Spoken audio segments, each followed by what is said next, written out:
disebutkan tentang kisah syafaatul uzma ini.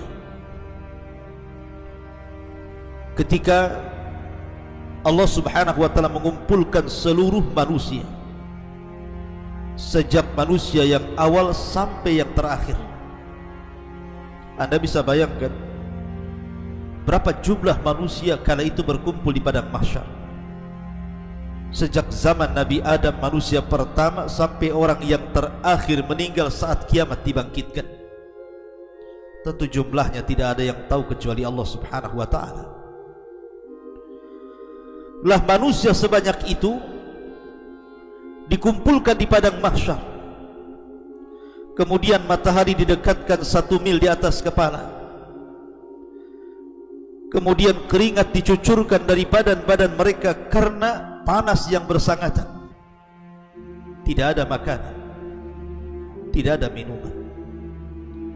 Posisi mereka hanya bisa berdiri dan tidak bisa duduk, apalagi berbaring. Yauma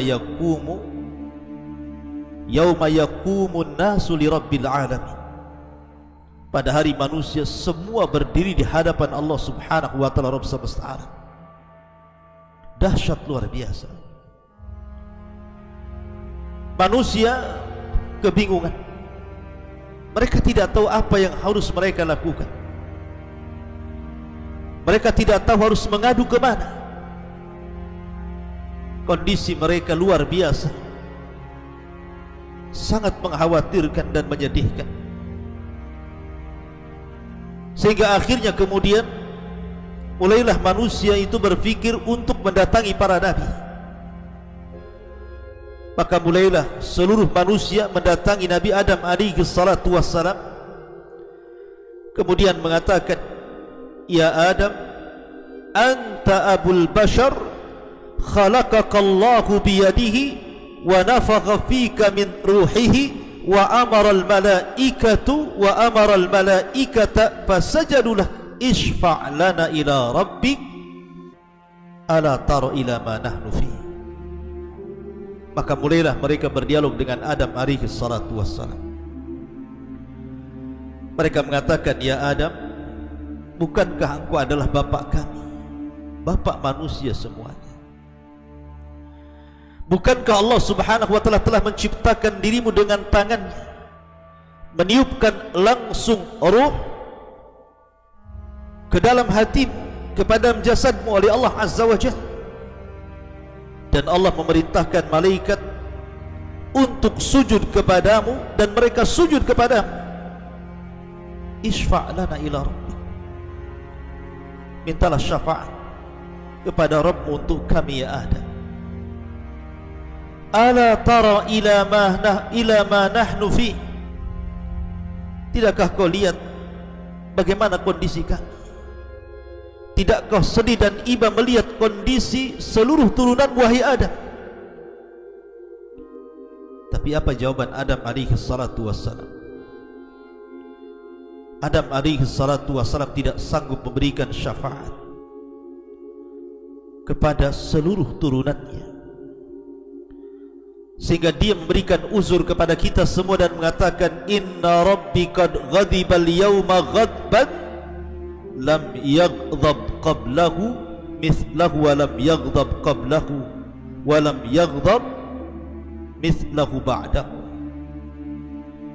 Kata Adam alaihi salatu wassalam, aku tidak bisa memberikan syafaat kepada kalian karena Rabbku pernah murka kepadaku dengan kemurkaan yang belum pernah ia murka sebelum dan sesudahnya.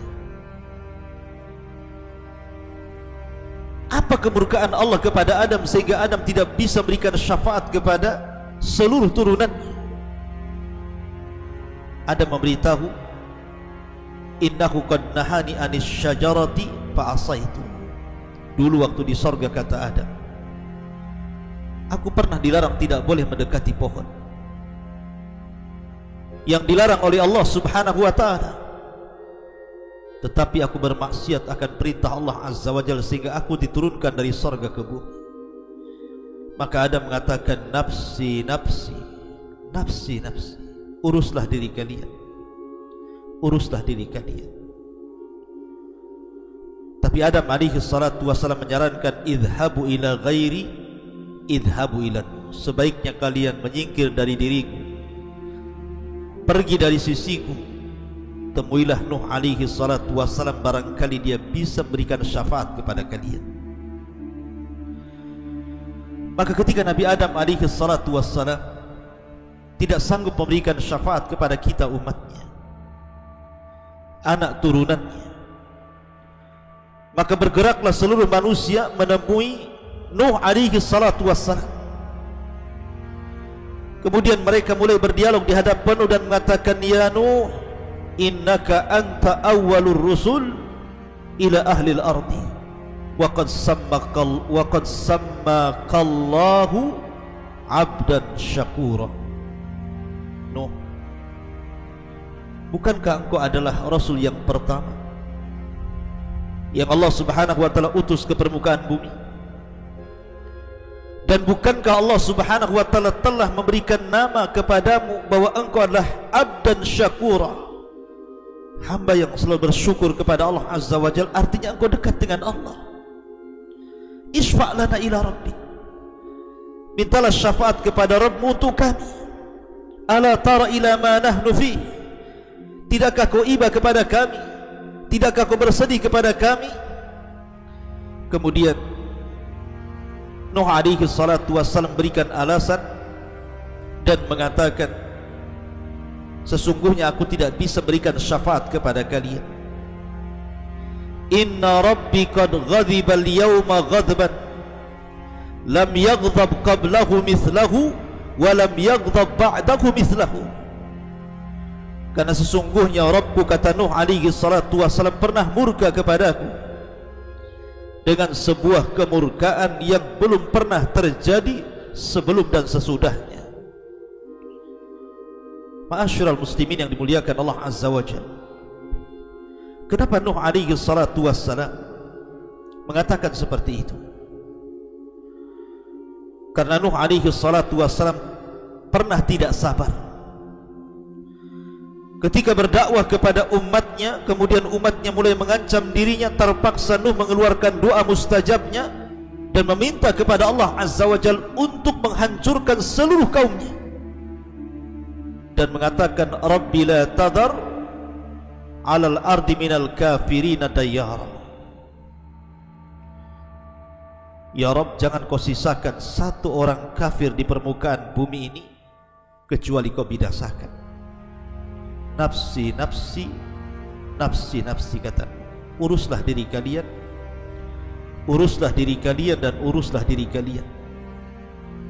Idhabu ila ghairi, idhabu ila Ibrahim, sebaiknya kalian pergi dari sisiku,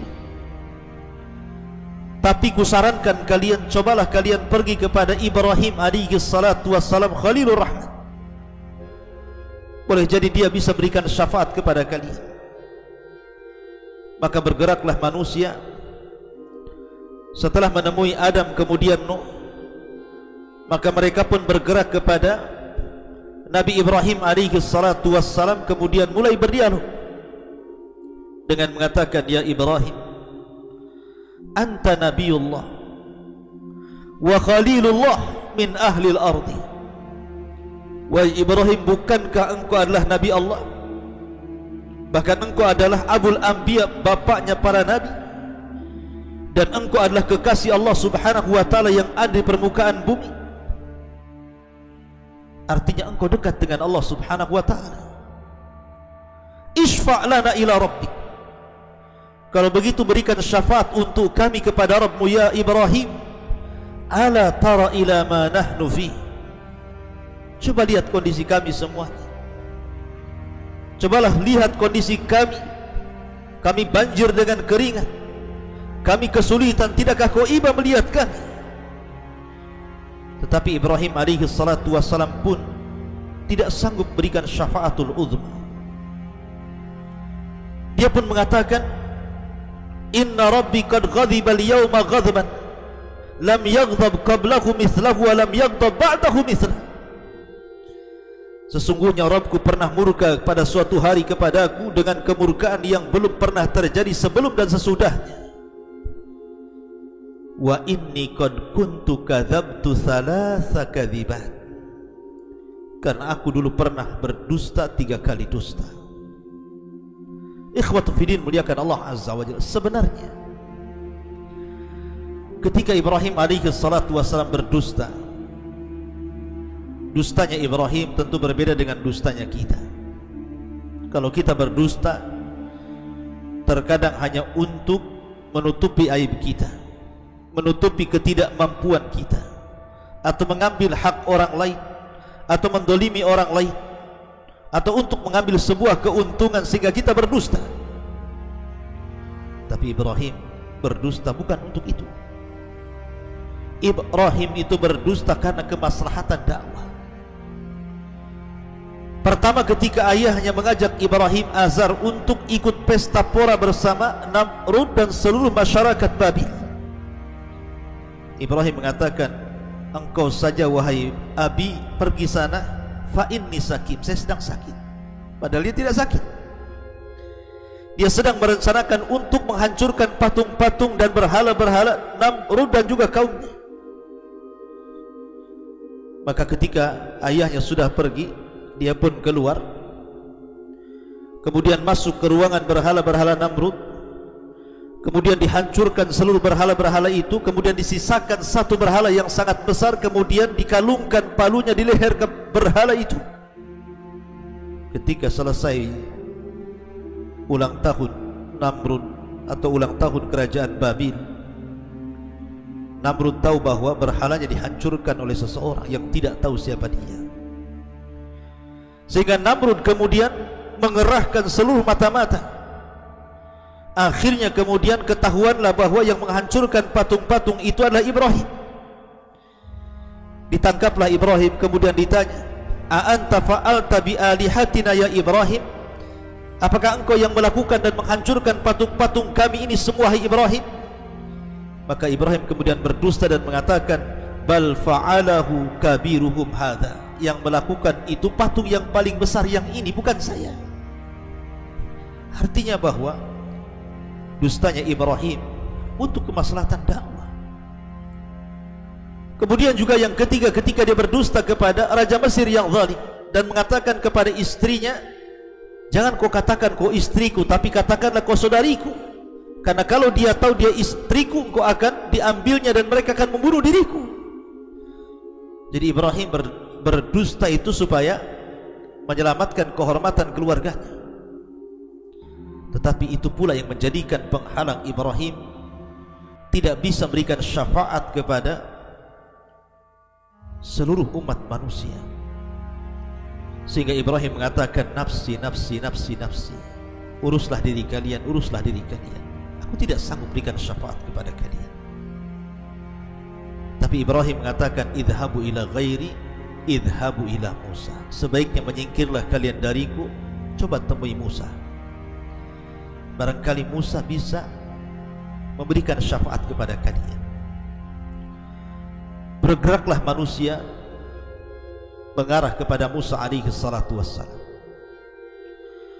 Mulailah kemudian mereka berdialog dengan Musa dan memuji Musa dan mengatakan, ya Musa anta Rasulullah, faddalakallahu birisalatihi wa bikalamihi ala nas. Wahai Musa, engkau adalah utusan Allah. Allah utamakan dirimu dengan risalahnya, dengan kalamnya. Engkau adalah kalimullah, artinya engkau bisa bicara dengan Allah azza wa jalla. Engkau berbeda dengan para nabi yang lainnya.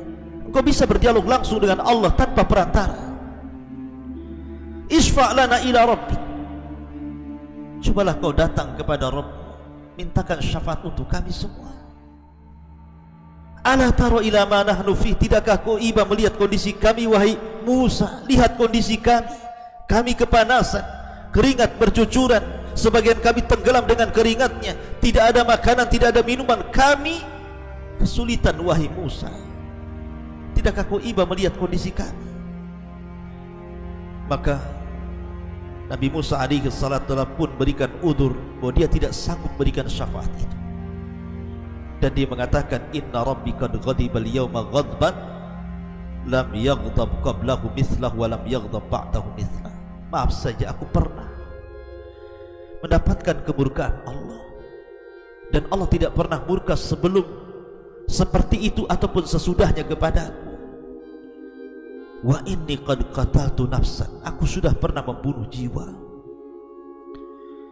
Ma'asyiral muslimin yang dimuliakan Allah Subhanahu wa taala, Musa alaihi salatu wassalam ketika membunuh seseorang itu bukan karena ada unsur kesengajaan, tidak. Dia sedang lewat, kemudian ada anak muda dari Bani Israel, dari kabilahnya Musa, sedang berkelahi dengan anak muda dari kabilah Kipti, kabilahnya Fir'aun.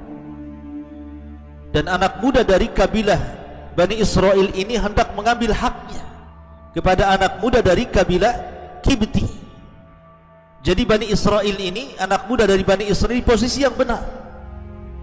Musa sedang lewat, kemudian anak muda ini mengatakan, ya Musa, tolonglah diriku, aku tidak bisa untuk membela diri atau mengalahkan anak muda itu. Maka Musa pun kemudian menolong anak muda itu. Kemudian ketika Musa diserang, maka Musa menangis dengan tangannya, kemudian anak muda itu terpental. Tiba-tiba anak muda itu meninggal. Artinya Musa tidak ada unsur kesengajaan untuk membunuh orang, tapi sebab itu pula Musa tidak bisa berikan syafaat kepada seluruh manusia. Sehingga Musa mengatakan, nafsi, nafsi, nafsi, nafsi, uruslah diri kalian, uruslah diri kalian, uruslah diri kalian. Idhabu ila ghairi, idhabu ila Isa bin Maryam. Sebaiknya kalian pergi dariku, cobalah kalian temui Isa bin Maryam, boleh jadi dia bisa memberikan syafaat kepada kalian. Fayatuna Isa, mulailah mereka datang kepada Isa bin Maryam. Fayaqulun, dan mereka mulai berdialog dengan Isa dan mengatakan, ya Isa, anta Rasulullah wa kalimatuhu alqaha ila Maryam wa ruhum min wa kallamta an-nasa fil mahdi sabiyya. Wahai Isa, engkau adalah utusan Allah,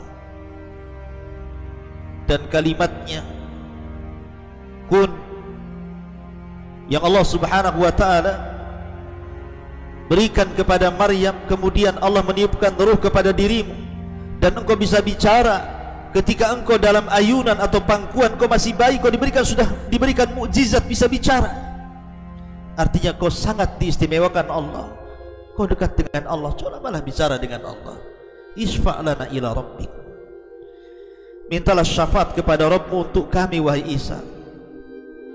Ala taro ila ma nahnu fi, tidakkah kau iba melihat kondisi kami? Tetapi Musa tidak menyebutkan uzurnya, sebagaimana nabi-nabi sebelumnya berikan uzur kenapa tidak bisa berikan syafaat. Tapi Isa hanya mengatakan, idhabu ila ghairi, idhabu ila Muhammad sallallahu alaihi wasallam. Cobalah kalau kalian pergi kepada Muhammad sallallahu alaihi wasallam, boleh jadi dia bisa berikan syafaat untuk kalian.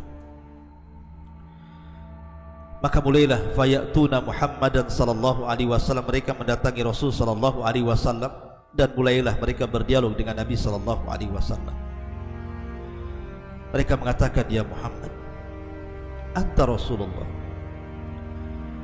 wa anta khatamul anbiya'i war rusul wa qad ghafara Allahu laka ma taqaddama min dhanbika wa ma ta'akhkhar, isfa' lana ila rabbik.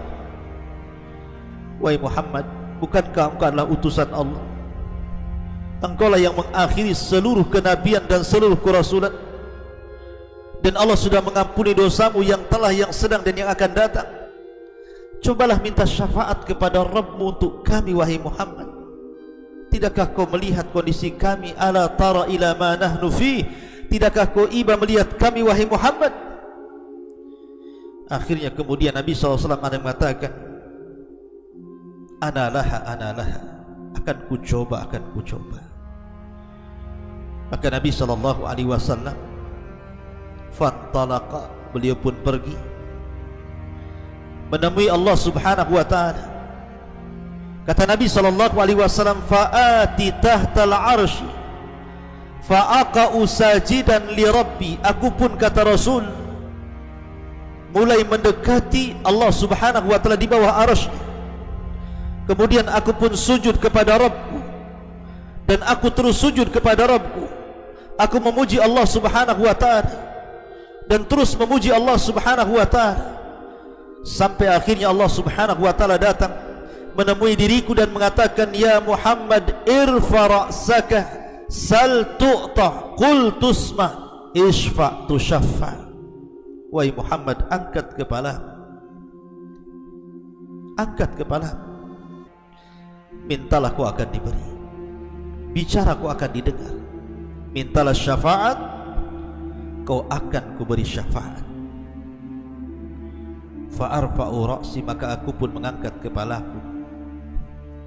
Fa'akul, dan aku katakan di hadapan Rabbku, ummati ya Rabb, ummati ya Rabb, ummati ya Rabb, umatku wahai Rabb, tolonglah mereka, berikan syafaat kepada mereka. Ma'asyiral muslimin yang dimuliakan Allah subhanahu wa ta'ala, maka Allah subhanahu wa ta'ala mengatakan, ya Muhammad, udkhil min ummatika man la hisaba alaihi minal babil ayman min abwabil jannah. Saya akan memasukkan dari umatmu orang yang tidak terkena hisab kepada mereka dari pintu sebelah kanan dari pintu-pintu sorga. Ma'asyiral muslimin, sampai akhirnya Nabi SAW di hujung hadis mengatakan, walladhi nafsi biyadi, innama bainal misra'aini min masari'il jannati kama baina Makkah wa Hajar, atau kama baina Makkah wal Ihsan. Kata Nabi SAW, demi zat yang jiwaku berada di tangannya, sesungguhnya dua pintu daun sorga itu sangat lebar dan sangat luas sekali, antara Mekah dan Hajar, atau antara Mekah dan Busra dan Ihsa yang ada di Ihsa, artinya di Syam, ataupun di Busra di Irak, menunjukkan luasnya pintu sorga itu. Ma'asyiral muslimin yang dimuliakan Allah subhanahu wa ta'ala, maka Nabi SAW mulai memberikan syafaat kepada seluruh manusia. Tentu manusia yang mentauhidkan Allah subhanahu wa ta'ala, karena Nabi SAW bersabda, as'adun nas yaumal qiyamah bi syafaati man qala la ilaha illallah. Orang yang paling bahagia dengan syafaatku, kata Rasul, pada hari kiamat adalah orang yang mengucapkan kalimat la ilaha illallah. Ma'asyiral muslimin yang dimuliakan Allah subhanahu wa ta'ala, ini diantara kisah syafaatul uzma, syafaat yang khusus yang hanya diberikan oleh Allah subhanahu wa ta'ala kepada Nabi kita Muhammad sallallahu alaihi wasallam. Ya, di sana ada syafaat khusus yang lainnya. Di antaranya adalah ketika Nabi SAW ditanya oleh Abbas bin Abdul Muttalib soal keadaan pamannya Abu Talib yang sangat dicintai dan mencintai itu. Karena kita tahu Abu Talib ini meninggal dalam kondisi kafir, sampai dia meninggal tidak mengucapkan dua kalimat syahadat yang menandakan keislamannya. Tetapi jasanya luar biasa untuk menopang dakwah Nabi SAW. Bahkan ketika wafatnya, tahun wafat disebut Amul Hazni, tahun kesedihan. Sehingga Abbas bertanya kepada Nabi SAW, ya Rasulullah, hal nafa'ta Aba Talibin bi syai'in fa innahu kana yahutuka wa yaghdhabu lak. Ya Rasulullah, apakah engkau bisa berikan manfaat kepada Abu Talib? Padahal Abu Talib sudah berusaha untuk melindungimu di dunia, bahkan dia marah karena apabila ada orang yang menyakitimu, maka dia paling marah dan ingin membela. Apakah engkau akan bisa berikan manfaat kepada Abu Talib pada hari kiamat, padahal dia mati kafir dan orang kafir masuk neraka, bahkan dikekalkan di dalam. Maka Rasul mengatakan, na'am huwa fi dhahdhahi min narin walaula ana lakana fi darkil asfali minan nar. Kata Nabi SAW, ya, dia berada di intip neraka yang paling dalam. Dalam riwayat, berada di atas gelombang neraka yang bergelombang-gelombang. Kalaulah bukan karena diriku, kata Rasul, tentu dia berada di intip neraka yang paling dalam. Itulah syafaat khusus yang diberikan Rasul kepada Abu Talib. Dan syafaat-syafaat yang lainnya masih banyak. Di antaranya syafaat Nabi SAW, orang yang sudah dipastikan masuk surga tidak bisa masuk surga kecuali Rasul yang berikan syafaat, akhirnya semua masuk surga. Termasuk orang yang seimbang kebaikan dan keburukannya, Ashabul A'raf, juga mendapatkan syafaat Nabi SAW. Termasuk orang yang sudah diponis masuk neraka, kemudian dimasukkan ke dalam surga karena syafaat Nabi SAW. Kemudian juga orang-orang yang sudah menjadi intip neraka, mereka sudah gosong, sudah terbakar dengan neraka, kemudian mereka pun dilempar ke narul hayah, ke sebuah sungai kehidupan, akhirnya mereka pun bisa masuk surga. Dan begitulah seterusnya. Dan ingat bahwa syafaat tidak khusus kepada Nabi SAW. Seluruh para nabi akan berikan syafaat, para malaikat akan berikan syafaat, para ulama akan berikan syafaat, para syuhada akan berikan syafaat, orang-orang soleh akan berikan syafaat. Bahkan teman-teman kita di dunia dari kalangan orang-orang soleh juga akan berikan syafaat. Termasuk juga anak akan berikan syafaat kepada orang tuanya. Al-Quran akan berikan syafaat, puasa akan berikan syafaat, dan secara umum amalan soleh akan berikan syafaat kepada para pelakunya. Bahkan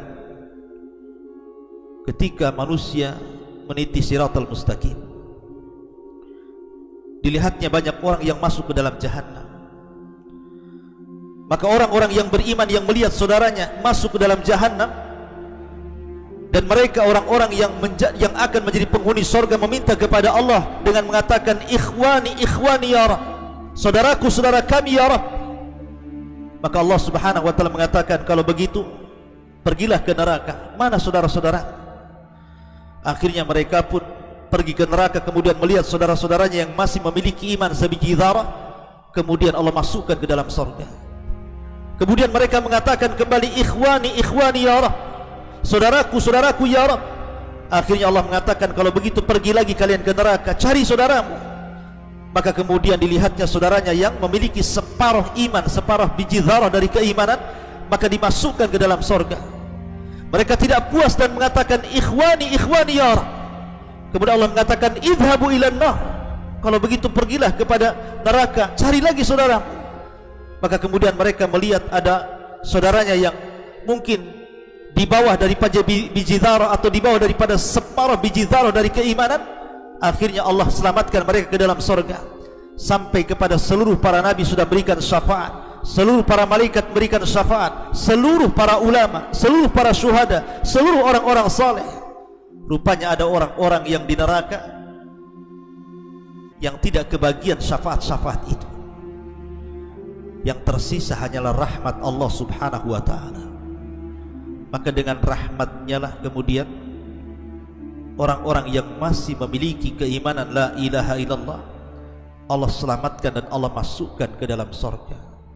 Semoga kita menjadi umat yang akan mendapatkan syafaat para nabi, para rasul, para malaikat dan orang saleh. Dan semoga kita juga termasuk orang-orang yang bisa memberikan syafaat. Dan semoga kita termasuk orang-orang yang mendapatkan rahmat Allah Subhanahu wa ta'ala. Subhanakallahumma bihamdika asyhadu an la ilaha illa anta astaghfiruka wa atubu ilaik. Allahu ta'ala a'lam. Assalamualaikum warahmatullahi wabarakatuh.